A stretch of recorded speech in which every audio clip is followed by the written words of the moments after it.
Ei, olá galera, tudo bem?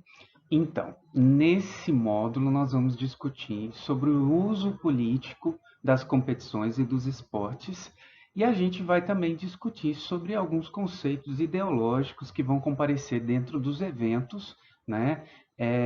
Dentre esses conceitos nós vamos discutir um pouco sobre o higienismo, um pouco sobre a eugenia, o militarismo, nacionalismo e, obviamente, o uso político das competições esportivas, sobretudo em quatro eventos, que são os Jogos Olímpicos de 1936, que foram em Berlim, os Jogos Olímpicos de Munique, 1972, de Moscou, 1980, e os Jogos de Los Angeles 1984. A gente vai dar uma pincelada também nos Jogos Olímpicos do México de 1968, tá bom? Então vamos lá. Mas antes a gente precisa recordar alguns conceitos, porque muitas vezes, quando nós falamos sobre a utilização política de um determinado evento, a gente sempre imagina que essa utilização política ela se dá relacionada ao Estado.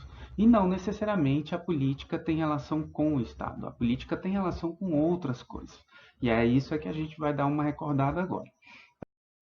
Porque o que é a política? A política é uma palavra grega que vem de politeia, e politeia significava, então, a forma com que os gregos tinham de discutir, compreender e negociar assuntos relacionados à polis, que era a cidade grega. Lembrando que os gregos tinham a ideia de que as cidades eram cidades-estados, ou seja, nós tínhamos Esparta e Atenas, duas cidades-estados gregas. E dessa forma, então, a política ela está diretamente relacionada à vida em sociedade. Ela está relacionada àquilo que concerne aos indivíduos a fazer dentro de uma comunidade, a forma com que eles vão se expressar, as suas particularidades e vão resolver os conflitos ali dentro. Então, a política ela tem uma relação também com a questão da democracia, da própria utilização do poder que nós temos para a resolução de conflitos. A política ela pode ser tanto estatal quanto individual ou institucional também. Né? As instituições têm suas próprias políticas. Eu, professor Adriano, tenho a minha política de vida, minha política de olhar a sociedade, de discutir, a forma com que eu vou, por exemplo, resolver os conflitos com os alunos, com os professores, tudo isso é política.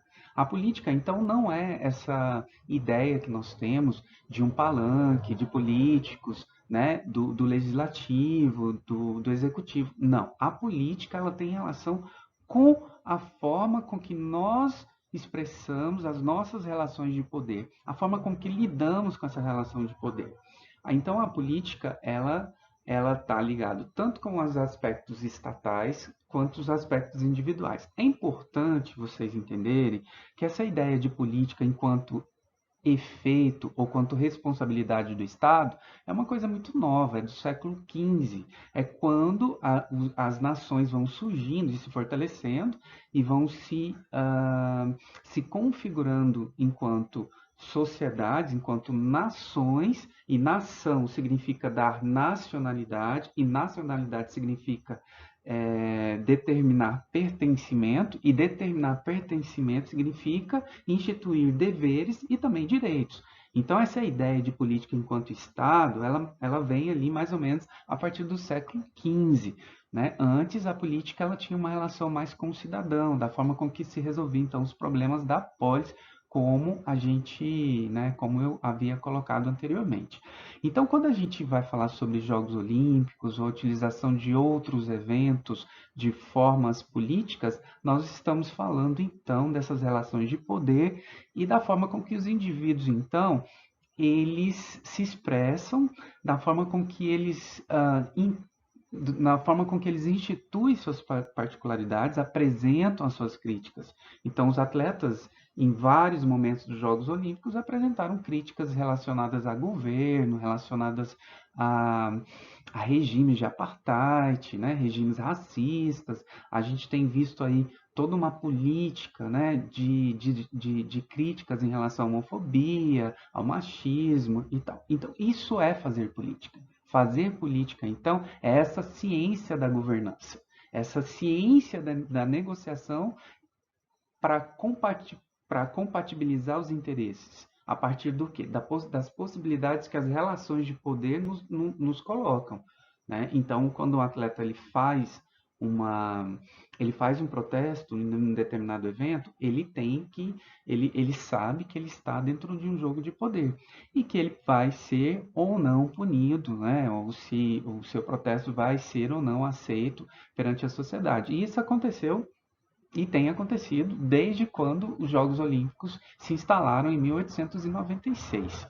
Né? Então eu não vou ficar voltando em todos os Jogos Olímpicos, eu falei que eu ia pegar alguns para mostrar então essa questão. E para a gente dar continuidade, então, a gente precisa fazer a retomada dos conceitos que também são conceitos ideológicos e que fizeram parte da política estatal, sobretudo dos Jogos Olímpicos de 1936, que são chamados os Jogos Nazistas, porque foram realizados na Alemanha, né, em 1936, sob o regime do Terceiro Reich, no qual Adolf Hitler comandava, né, de uma forma ditatorial a Alemanha. Então, assim, quatro conceitos importantes para a gente rever são o conceito de eugenia, o conceito de higienismo e o conceito de militarismo. O conceito de eugenia tem a ver com a concepção de que uma nação ou sociedade ela vai se fortalecer de acordo com a hereditariedade do seu povo. Então, se a gente pensa que as pessoas elas podem se melhorar geneticamente, a ideia de que a sociedade podia ser melhorada geneticamente, como a gente, por exemplo, melhora a criação de animais, infelizmente a eugenia tem essa relação, e então um grupo mais forte, ele teria condições de passar seus genes para frente e transformar então essa sociedade também mais forte. Essa ideia da eugenia foi colocada em prática de uma forma extrema pelos nazistas que tinham essa ideia de uma raça ariana, de uma raça forte, que a gente vai discutir um pouco mais à frente. Já o higienismo é também uma concepção, é uma ideologia, ela se apresenta como uma ferramenta política também. Por exemplo, vejo o nosso caso na pandemia, como a política está relacionada com as nossas, o controle sanitário. Como é que a gente está lidando com a questão do Covid, né? E como a política está ligada com o higienismo, né? Essa ideia do cuidado, né? Da imposição ou da instituição de cuidados em relação ao indivíduo. Isso pode ser dado tanto a partir do Estado quanto a partir de outras instituições. A gente, então, quando a gente vai falar sobre os Jogos Olímpicos de 1936, a gente vai ver o Estado. E no Brasil, a gente vai ver o higienismo também como forte ferramenta do Estado a partir da década de 30 até mais ou menos o final da época ditatorial, 1980, quando a gente tem uma mudança desse olhar higienista dentro da educação física. E eu acho que vocês já leram isso no primeiro ano, né, no ano passado. E aí a gente tem um outro conceito, o terceiro, que é o conceito de nacionalismo. O conceito de nacionalismo tem a ver com, com os sentimentos, os comportamentos, as atitudes que vão marcar, né, que vão valorizar e que vão defender um determinado território que os indivíduos chamam de nação, né, o meu país. Nacionalismo é essa forma das pessoas se sentirem, se identificarem e congregar a ideia de pertencimento.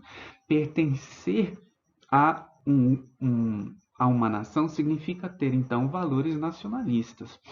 Lembrando que o nacionalismo ele é diferente do patriotismo, porque o patriotismo tem a ver com a valorização de símbolos. Então, quando a ideia de valorização do hino nacional, da bandeira nacional, ela tem então a, a pegada aí está no patriotismo, não está necessariamente no nacionalismo, porque o nacionalismo se refere à nação, a tudo que se refere à nação, cultura, comportamento, atitudes, alimentação, tudo que nós temos dentro e que nos identifica enquanto brasileiros. Falar que nós somos brasileiros é uma atitude de nacionalismo, tá bom? E aí a última, né, das quatro é o militarismo. Mas aí vocês devem me perguntar, mas professor, por que o militarismo está misturado aí? Porque o militarismo ele é uma ideologia que prega que uma sociedade, uma população, ela vai ficar mais forte, mais próspera se ela for guiada ou se ela for governada por valores militares, que são valores que, segundo o ideário do povo, instituiria mais segurança, ordem, progresso e controle. A ideia, por exemplo, da instituição das escolas militares. Essa ideia de que o militarismo dentro da escola poderia, então, favorecer a educação dos adolescentes, favorecendo, então, seu comportamento e assim por diante. Nós vemos esses quatro aí em todos os eventos olímpicos. Todos eles fazem parte da ideologia mesmo das competições olímpicas e em conjunto com a política. Então, esses cinco conteúdos, né, esses cinco conceitos, eles fazem parte de todos os eventos. Não há um evento esportivo que não tenha, em alguma medida, eugenia, higienismo, nacionalismo, militarismo e que não seja um espaço de uso político. Tá? Por exemplo, nos Jogos Olímpicos, até o final da Segunda Guerra Mundial, era a ideia recorrente dentro dos Jogos Olímpicos que a eugenia era importante. Era importante porque ela favorecia, então, o quê? A competição, como a gente vai ver aqui nesse slide retirado da Revista Olímpica de 1912. O homem se acostumará pouco a pouco à ideia de que as competições internacionais o guiem, que ele não deixe sua própria nacionalidade enfraquecer em número e em qualidade frente aos outros. A ideia de que, olha, se a sua nacionalidade te enfraquece, então é necessário que você a eleve, que você a fortaleça. Como nós vamos fortalecer? Que ao mesmo tempo as condições frequentemente rudes da luta da vida o façam aparecer para o mundo e ele se eleve a partir de outros tão fortes como ele. A ideia de que o mais forte é, então, né, o grande campeão nos Jogos Olímpicos. Observar as leis de higiene moral o ajudará a cumprir esse duplo comando, mas será uma ajuda um tanto negativa se ele simplesmente descartasse o que poderia prejudicar a natureza, o que o degradaria e o enfraqueceria. A concepção de eugenia está aí. Essa concepção de que se o indivíduo é, ele deixa de fazer determinadas ações, né, essa fraqueza do indivíduo ela vai ser passada de forma hereditária e vai enfraquecer a sua própria nação. E aí o Comitê Olímpico Internacional dizia, uma ajuda positiva, uma ajuda apta a enaltecer e a fortificar a natureza virá pela cultura física. Por quê? Porque na cultura física, a partir dos esportes, é que os homens vão competir entre si e vão, então, escolher aquele que é o melhor, aquele que é o mais forte, o mais rápido, o que salta mais. Então, é assim que a eugenia nos leva aos esportes. Isso em 1912, o Comitê Olímpico Internacional fazendo essas afirmações. Quanto mais as novas gerações se mostrem eugênicas, mais elas serão esportivas. Olha só como a pegada do eugenismo era forte na Europa, né, até o final da Segunda Guerra Mundial. Essa pegada da eugenia ela só diminui depois da Segunda Guerra Mundial, obviamente por causa do extermínio em massa de judeus, né, por causa do Holocausto. Então, essa ideia da eugenia era muito forte ali dentro.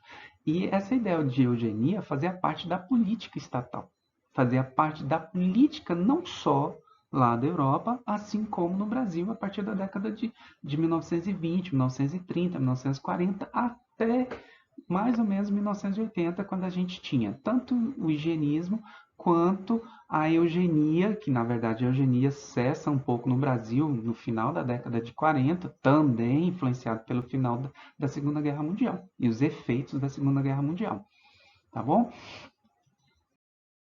Bom, então a gente vai para os Jogos Olímpicos de Berlim, considerados então como Jogos nazistas. Os primeiros passos para a escolha dos Jogos Olímpicos de Berlim se deram em 1930. É importante a gente compreender que quando Berlim foi escolhida a capital, né, a sede dos Jogos Olímpicos para o evento de 1936, isso se deu em 1930. Significa então que Adolf Hitler não tinha acedido ao poder, ele não estava no poder ainda. Mas existia alguma coisa na Alemanha que era muito interessante. A Alemanha tinha saído de uma Primeira Guerra Mundial, tinha sido submetida a um tratado de Versalhes, que era um tratado feito pelos países aliados, né, para impor determinadas moratórias, determinadas punições aos países que haviam participado que haviam perdido a Primeira Guerra Mundial, dentre eles a Alemanha, e a Alemanha foi extremamente, as sanções contra a Alemanha foram extremamente duras. A Alemanha sofreu sanções muito fortes e isso fez a Alemanha cair numa recessão também muito forte. A Alemanha ela teve que pagar indenizações altíssimas, ela teve que ceder os territórios que ela havia conquistado durante as colonizações, né, as viagens aí colonizadoras, as invasões, na verdade, né, tanto de tal modo que assim, vocês possivelmente não vão conseguir dizer se existe uma ilha que é de domínio alemão, mas a gente ainda tem ilhas de domínio inglês, ilhas de domínio francês, né? Então, mas a Alemanha ela perde isso depois da Segunda Guerra Mundial, com o final da Segunda Guerra Mundial em 1918.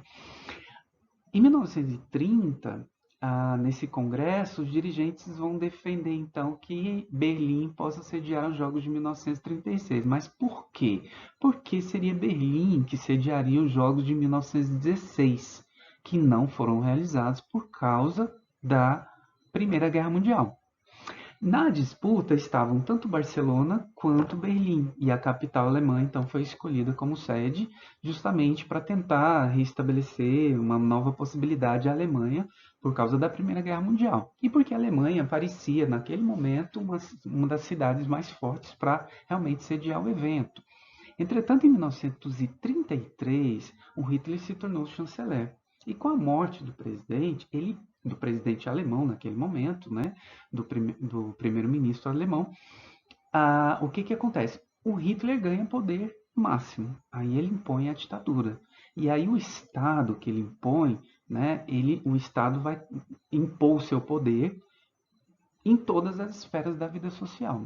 A gente tem, então, pela primeira vez, o Comitê Olímpico Internacional, a primeira vez nos Jogos Olímpicos, vai ter que se lidar com a noção de que o Estado vai patrocinar totalmente os Jogos Olímpicos e que esses Jogos Olímpicos eles serão, então, um carrossel, né? Eles serão um espaço de propaganda para o Estado, aquele Estado que está patrocinando aquele evento.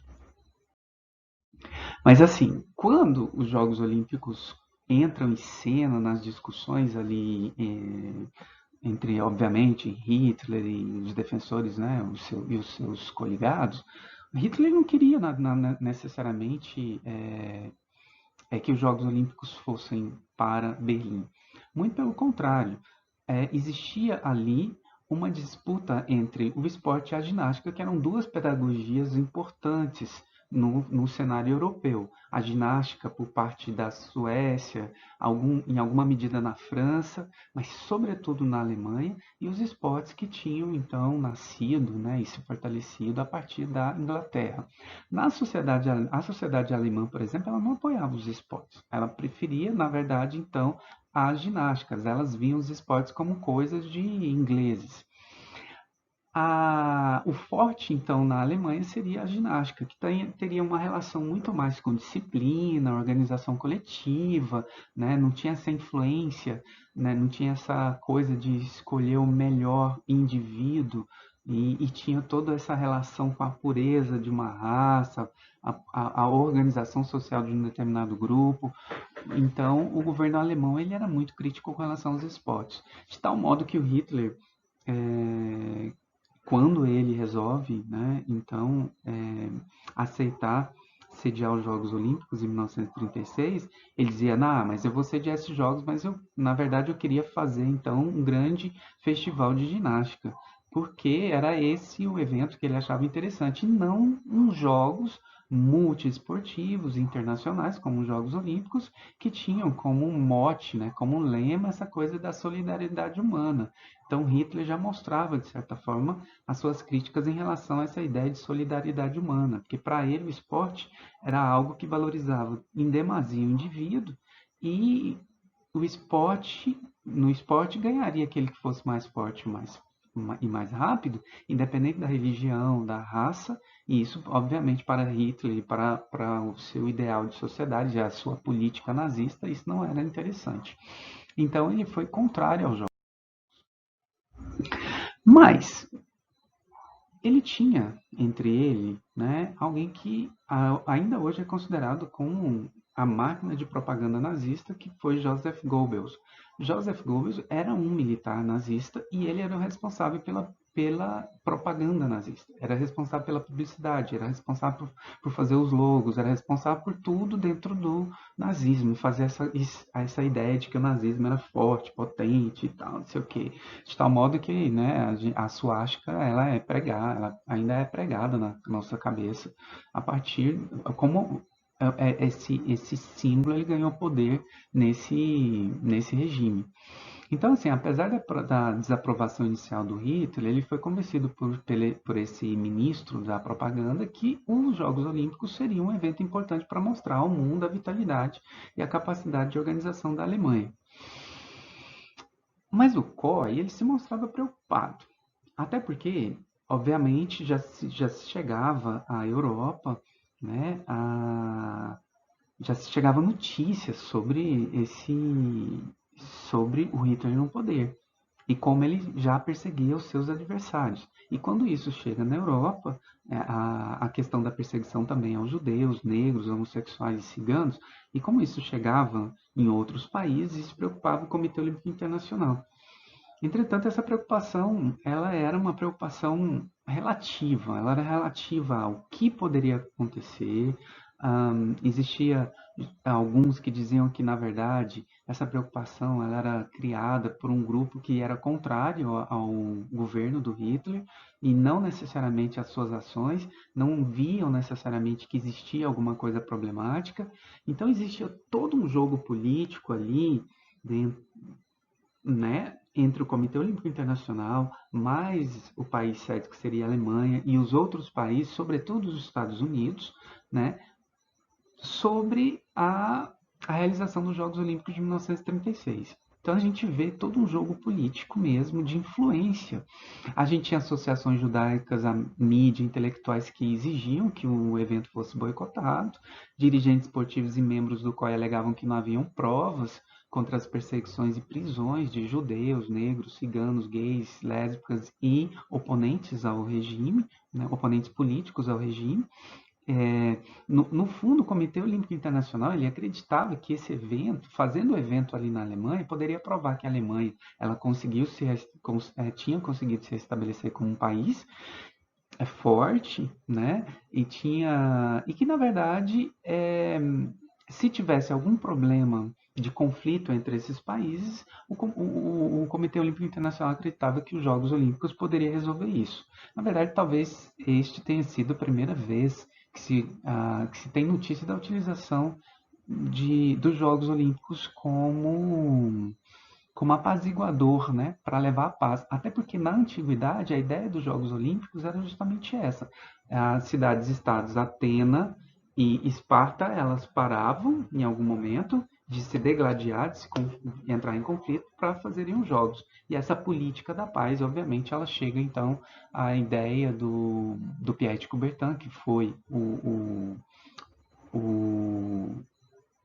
a cabeça, né? Aquele que faz a retomada dos Jogos Olímpicos, e ele acreditava então que o Comitê Olímpico Internacional teria essa capacidade então de fazer com que as guerras pudessem chegar ao final.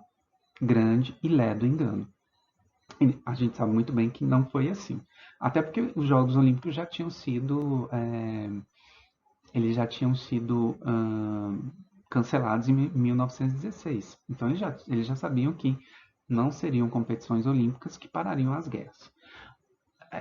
Dessas figuras aí, eu vou levantar essa figura chamada Avery Brundage. Avery Brundage era um dirigente esportivo dos Estados Unidos de muito poder e foi ele que ficou responsável então de ir na Alemanha e analisar se a Alemanha ela estava ou não perseguindo os judeus.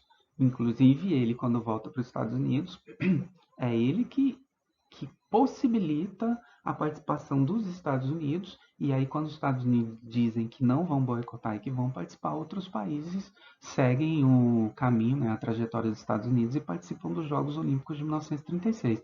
Aviry Brundage, ele foi o presidente do Comitê Olímpico Internacional de 1952 a 1972. Foi assim um período mais complicado dentro dos Jogos Olímpicos, porque ele defendia a ideia de que as competições olímpicas eram supranacionais, ou seja, ultrapassavam o valor das nações, eram acima das nações, eram apolíticas, né? Então, assim, ele dizia que ali não era lugar de protesto e ele punia realmente todas as pessoas que fizeram protesto durante a sua presidência. Então, ele foi um cara, eu acho ele bastante, eu estudei sobre ele, ele para mim, ele é um cara, foi um cara muito controverso. E vocês vão ver um pouco mais à frente por que disso. Bom, então assim, em 1933, então, o Hitler ascende ao poder e a primeira coisa que ele faz, então, é perseguir os seus oponentes. Além da perseguição aos oponentes, o Hitler lança um decreto determinando, então, que os esportes seriam somente para os arianos. Então, vários judeus foram, na verdade, expulsos, então, das práticas esportivas e não puderam competir nos Jogos Olímpicos de 1936. E eu volto a dizer, isso chega aos Estados Unidos, chega à França, chega à Inglaterra, chega a vários países, e esses países eles lançam então críticas em relação a isso. Tá? Então a gente tem aí alguns atletas que foram excluídos em 1933, no boxe, no tênis, no salto, né? E novamente no boxe, esses três aqui seriam os três de ascendência judaica, e esse guri, né, esse garoto, Sinti Chorra, ele era cigano. Então os quatro foram excluídos. E aí o Comitê Olímpico Internacional, para mostrar que ele estava, né, que, tipo, não, a gente não está excluindo a galera, ele convidou uma atleta norte-americana, que já estava morando nos Estados Unidos, foi para os Estados Unidos em 1934 para participar dos Jogos Olímpicos de 1936, representando a Alemanha. Essa atleta era essa Ellen Mayer. Ela era uma esgrimista, ela tinha origem judaica, mas ela não se reconhecia como judia. Ela foi aceita, ela foi convidada, ela participou e competiu e ganhou a medalha de prata. Essa está toda de branco aí fazendo a saudação nazista. Logo depois que ela ganha a medalha, ela volta para os Estados Unidos, né, e deixa a galera lá, que a gente sabe muito bem o que é que vai virar depois. As críticas diziam que a própria estética da Helene era uma estética, sim, da própria raça ariana, né? Ela representava aquela coisa da mulher loira, magra, alta, não sei o que, nananã, que era a estética alemã. Talvez o seu único problema era ser judia. Então, existem muitas críticas em relação, mas essa foi uma jogada de marketing, né, um jogo político aí do Terceiro Reich para colocar então uma atleta judia e alegar que na verdade não existiam perseguições ali naquele regime. E outras camuflagens foram feitas durante o evento, antes do evento. Então, assim, quando o Comitê Olímpico Internacional enviava pessoas, né, dirigentes esportivos para olhar ali a Alemanha para verificar se as denúncias realmente tinham fundamento, todo o regime se programava para retirar cartazes antissemitas, cartazes que eram cartazes dizendo que judeus não poderiam entrar em determinados espaços, não poderiam participar de determinadas coisas, que esses cartazes eles eram espalhados como o apartheid na África do Sul, no qual a gente via ali cartazes, não, aqui somente para brancos, né? Então, esses cartazes existiam na Alemanha em 1934, já em 1933 esses cartazes já aparecem. Eles também colocavam nas bancas de jornais, eles colocavam revistas internacionais, jornais internacionais para dizer, olha, a galera tá lendo aqui coisas de lá de fora, isso não é um regime ditatorial, as pessoas têm direito à informação.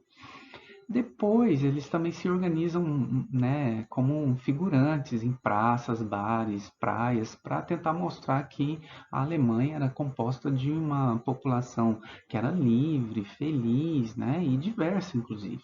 Era tudo, na verdade, uma figuração, tudo uma encenação.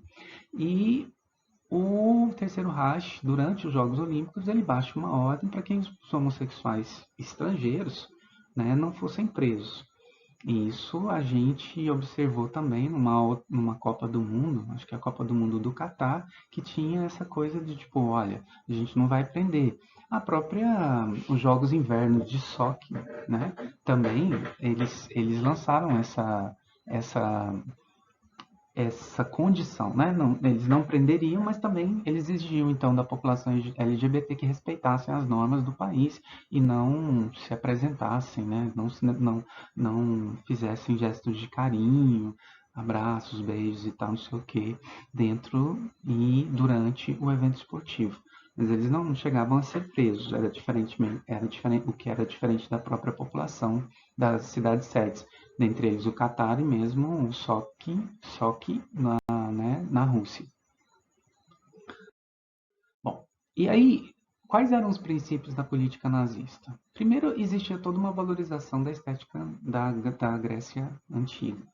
A ideia de que a Grécia, né, as esculturas, as pinturas, a arquitetura, a música, a filosofia, aquilo representava então o auge da sociedade, de tal modo que Hitler, ele comprava muitos quadros, ele fazia festivais de pintura, né, e de escultura, mas somente de esculturas clássicas. As esculturas que eram do modernismo, elas eram consideradas como degeneradas, inclusive eram destruídas e queimadas.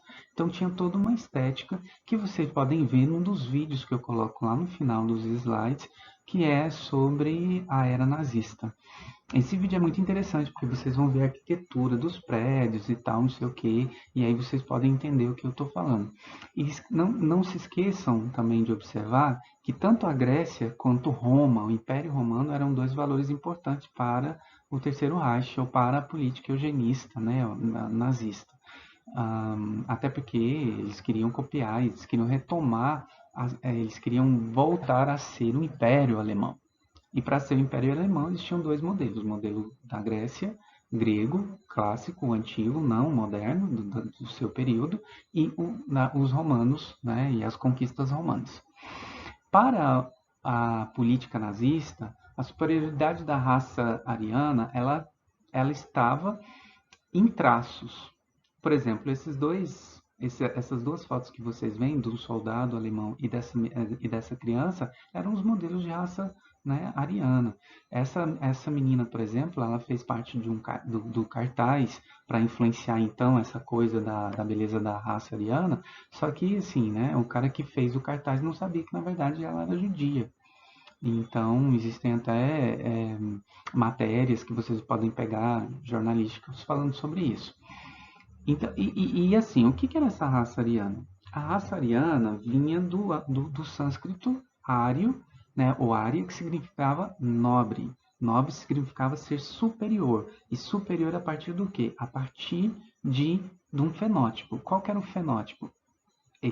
A pessoa deveria ser branca, loira, olhos azuis, traços de branquitude bem definidos.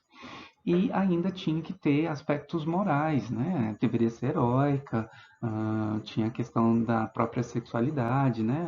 A orientação sexual heterossexual, não ter nenhum defeito físico. E eu falo defeito físico porque era isso que eles falavam, né? Não ter uma deficiência ou, né, nenhum tipo de deficiência, nem física nem mental.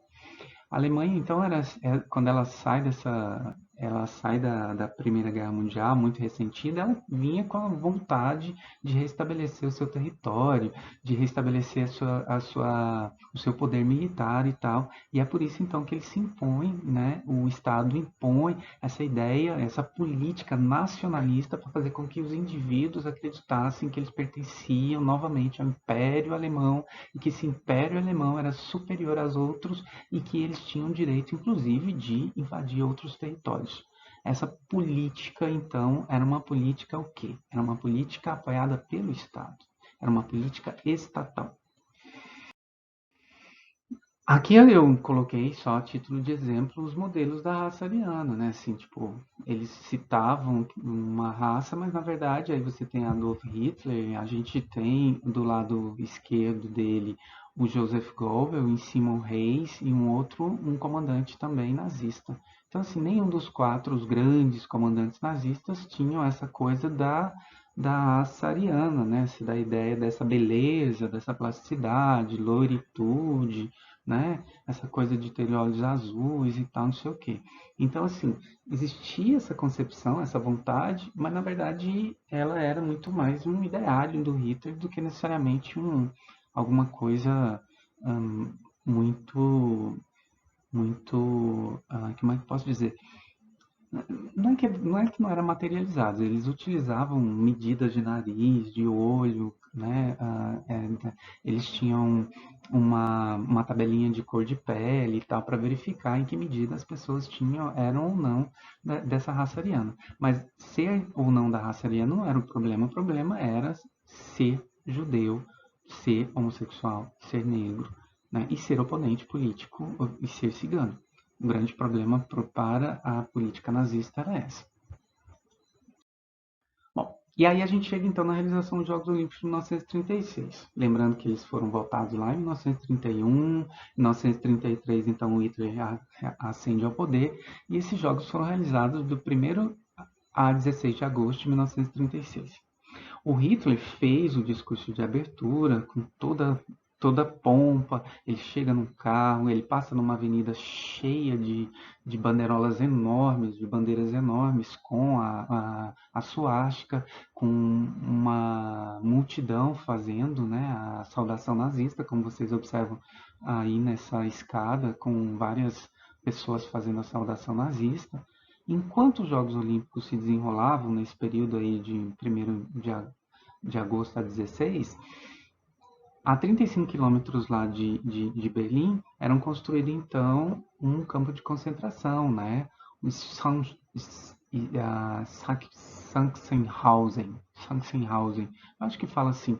Era um campo de concentração para os oponentes políticos inicialmente, a 35 quilômetros do evento. Só para vocês terem uma noção como é que a máquina ali a alemã ela foi tentando esconder essas coisas.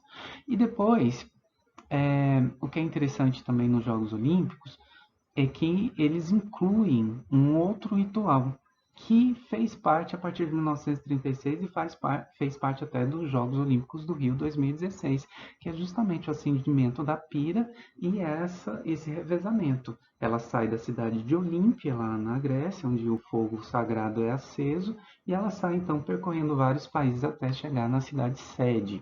Então, esse é um evento que foi inserido nos Jogos Olímpicos de 1936. Então, lembrando assim que a inserção desses rituais, eles eram de responsabilidade do comitê organizador da cidade. Então, era o comitê organizador alemão que era o responsável então por fazer essa inclusão. O evento, os Jogos Olímpicos, eles foram mediatizados, né? Eles foram jogados para a imprensa toda fez, né? A imprensa, por exemplo, os jornais no Brasil, eles falam sobre os Jogos Olímpicos de 1936, chegavam sempre notícias desses eventos. É, houve alguma transmissão televisiva, foram os primeiros Jogos Olímpicos transmitidos pela televisão e pelo rádio também, e a Alemanha foi a grande campeã desse evento. A grande campeã, ela se consagra como campeã e faz a propaganda que ela queria fazer, né? E nesse evento é filmado um documentário chamado Olímpia, que depois é lançado em 1938. Esse documentário, ele também está lá nos links de referência, ou nos links para que vocês possam assistir para verem então qual era essa estética nazista, né? Então, os Jogos Olímpicos de 1936 foram marcados por isso. É importante dizer que em 1936 já existia toda uma disputa, né? Um conflito entre a ideia de capitalismo, comunismo e socialismo. De tal modo que pairava dentro desse evento um medo de que mulheres pudessem competir ou melhor, que os homens pudessem competir com as mulheres para tentar então ganhar medalhas para os seus países e fazer propaganda então para os seus regimes, sobretudo o regime nazista. Então, nesses jogos, por exemplo, foi a partir deles que se lança essa dúvida acerca das atletas. Será que essa atleta é uma mulher? Será que ela é 100% mulher? Será que ela não é um homem que está competindo para ganhar glórias para o seu país e fazer propaganda para o seu regime? Então a gente vê essas novas políticas aí sobre o gênero. As políticas sobre o corpo das mulheres, elas se fortalecem a partir de 1936. Essa Dora Hatching, por exemplo, ela foi acusada de ser um homem que teria ficado em quarto lugar no salto em altura. Depois você tem essas duas outras atletas, né? A Stanislawa Walaziewski e a Ellen Stefan, Polônia e Estados Unidos, e que a, a Ellen Stefan teve que fazer um exame porque a Stanislawa a acusou de ser um homem travestido de mulher, ou não ser 100% mulher. Então, é a partir dos Jogos Olímpicos de 1936 que a gente vê o nascimento das políticas de controle do gênero, de controle do corpo das mulheres. E isso vai chegar até os nossos dias com as políticas que vocês estão vendo aí, que são as políticas que a gente chama políticas de elegibilidade para mulheres atletas, que como resultado excluem Caster Semenya, excluíram agora em 2019, final de 2019, Caster Semenya, que é essa atleta que está na foto, ela é uma atleta da África do Sul, é uma mulher intersex, significa que é uma mulher que nasceu com produção de testosterona, que o Comitê Olímpico Internacional e a Federação de Atletismo consideram como anormais para mulheres, e ela foi então excluída das competições porque ela se negou a, a passar o seu corpo, né, ou a submeter seu corpo às terapias hormonais, ou seja, tomar remédio para controlar seus hormônios, que são produzidos naturalmente. Ela nasce, né, ela tem essas características, ela não é, enfim, isso é o que determina a diferença de um atleta com outros, né? Os atletas eles nascem às vezes com condições físicas para serem grandes campeões. Veja o meu caso, por exemplo, eu tenho 1,70 m, então nunca seria um grande campeão do voleibol. Por quê? Porque o voleibol é uma modalidade que exige altura, como o basquete também. Então, a Caster Semenya deveria ser comemorado, né, o nascimento de uma mulher com essas capacidades, mas na verdade ela está tendo que enfrentar isso. Então, ela está com um processo aí contra a Federação Internacional de Atletismo, contra o Comitê Olímpico Internacional, para tentar voltar às competições, porque até então ela está excluída desses eventos. Bom, galera, nesse vídeo, então, eu falei dos Jogos Olímpicos de 1936. Então, dá para vocês observarem, então, toda essa utilização da da política, né, das ideologias dentro desse evento. O militarismo ele estava presente no próprio desfile, ainda está presente nos desfiles de entrada dos Jogos Olímpicos. A gente tem o nacionalismo com a questão das bandeiras. Essa ideia de nacionalismo ela é interessante porque assim, essa trajetória de Olímpia com o acendimento da tocha até Berlim é muito simbólica, porque é como se você passasse pelo território inimigo, pegasse alguma coisa e levasse para o seu. Né? Então, isso tem essa conotação militarista, nacionalista. Né?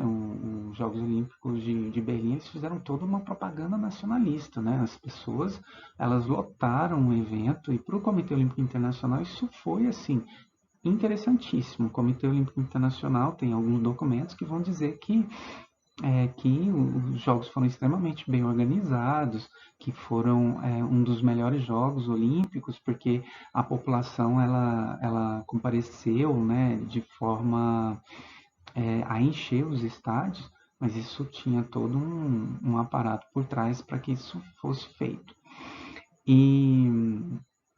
E E a utilização, então, política desse evento, ela dava, então, baseado na questão do Estado. É importante, eu queria muito que vocês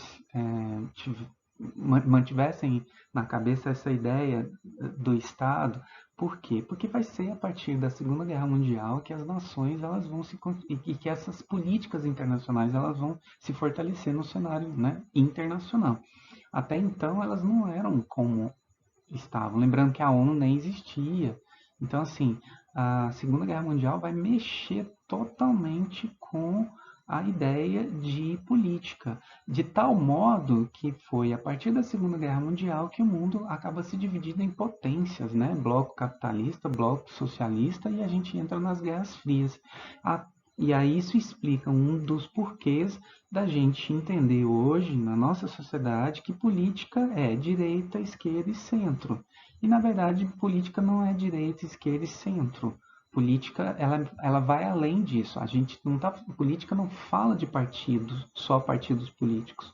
Política vai muito além disso, tá bom? Então, a partir do no outro vídeo eu continuo explicando para vocês, porque senão esse vídeo vai ficar muito grande, e no outro vídeo a gente começa então já com os Jogos Olímpicos de 1968. Por quê? Porque os Jogos Olímpicos de 1968 na Cidade do México foram uns jogos que aparecem então um dos primeiros protestos. E a gente vai ver no próximo vídeo, tá bom? Então a gente se vê. Até lá. Até mais.